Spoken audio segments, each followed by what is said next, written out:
We should use it to buy American products and support American jobs. In my administration, we live by two simple rules: buy American and hire American. Buy American and hire American. Buy American and hire American. Even the name of this original economic idea, stolen. Slogan, Build Back Better, was used by the United Nations back in April. Joining me now, former New York City Mayor and President Trump's personal attorney, Rudy Giuliani. You know, we better be careful. He might start saying, "Make America Great Again."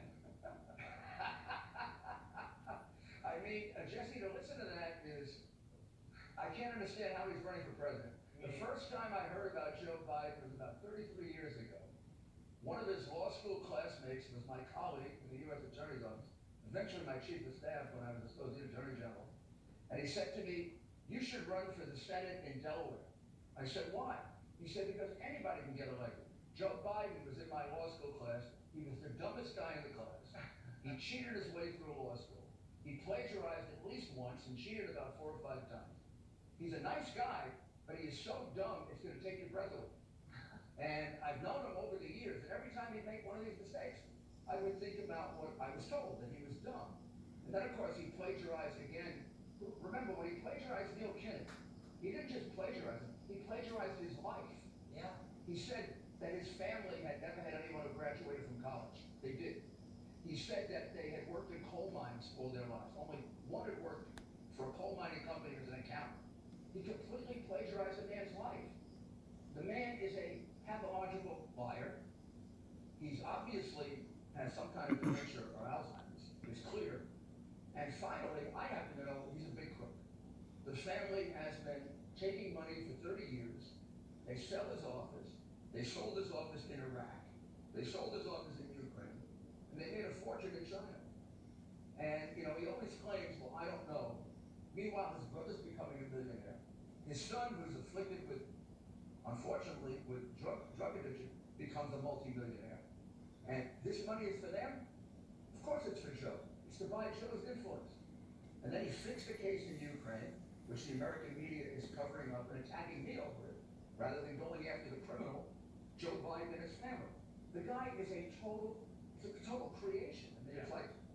Yeah, but Joe Biden's a hot mess. And everybody knows it, Mayor. And now, you remember, he comes out and says, "Don't defund the police." Now he's changed his tune. Now he says, we need to redirect money away from the police, almost Clinton-esque. Listen to this soundbite. Surplus military equipment for law enforcement. They don't need that. The last thing you need is an up-armored Humvee coming into a neighborhood. It's like the military invading. They don't know anybody. They become the enemy. They're supposed to be protecting these people. So my generic point is that... Can we agree that we can redirect some of the funding? Yes, absolutely.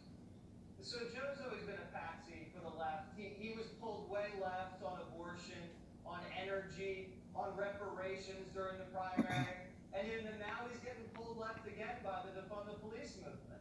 I think the president just needs to pin him down on these things in the swing states.